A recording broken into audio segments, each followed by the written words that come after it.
International Training for Elders and Responsible Ones. October 2022. Week 1. Day 3. Morning Nourishment. 1 John 4:8. He who does not love has not known God, because God is love. 1 John 4:19. We love because He first loved us. We are God's species because we have been born of Him to have His life and nature. We have been regenerated to be God's species, God's kind, and God is love. Since we become God in His life and nature, we also should be love. This means that we do not merely love others but that we are love itself. As His species, we should be love because He is love. God is love. We love because He first loved us. God does not want us to love with our natural love but with Him as our love. God created man in His image, which means that He created man according to what he is. God created man according to His attributes, the first of which is love.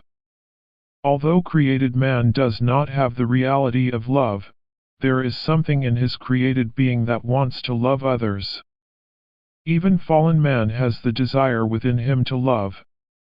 But that is just a human virtue, the very expression of the divine attribute of love.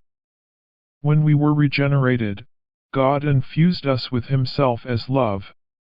We love Him because He first loved us. He initiated this love. Today's reading. To fulfill the obligations of a co-worker or an elder, you need to have a pure heart, purified from any form of subtle ambition in intention, purpose, motive, and action in the Lord's recovery. Only those who are humble without ambition can be used by the Lord, can receive gifts from the Lord, and can be entrusted with the Lord's ministry. We should never hunt to be the first in any work for the Lord. In the church, sometimes we need to arrange for certain ones to bear certain responsibilities. Those who are not assigned may act outwardly as if they do not care, revealing nothing either in their tone or in their expression, yet inwardly they are depressed and unhappy. This is the insidious work of hidden ambition to compete with others to be the first.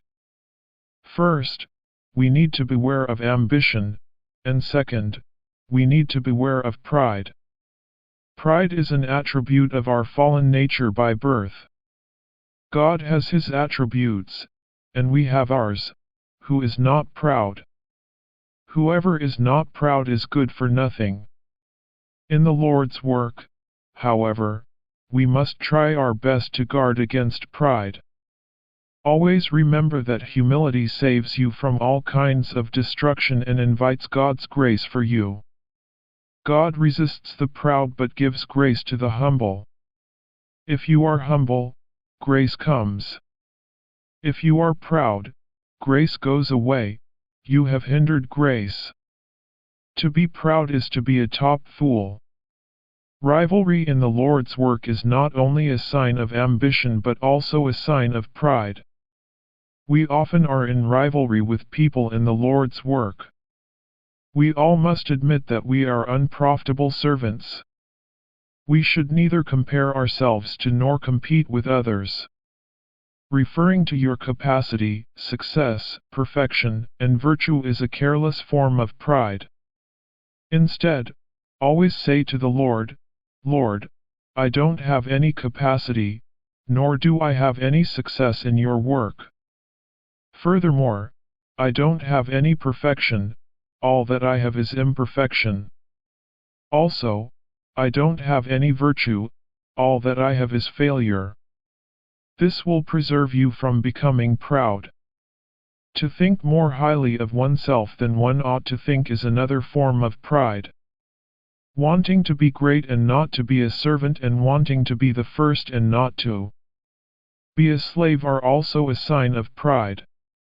In addition, we must see that self-boasting, self-exaltation, self-glorification, and lusting after vainglory are all ugly and base expressions of pride. This is the end of today's morning revival.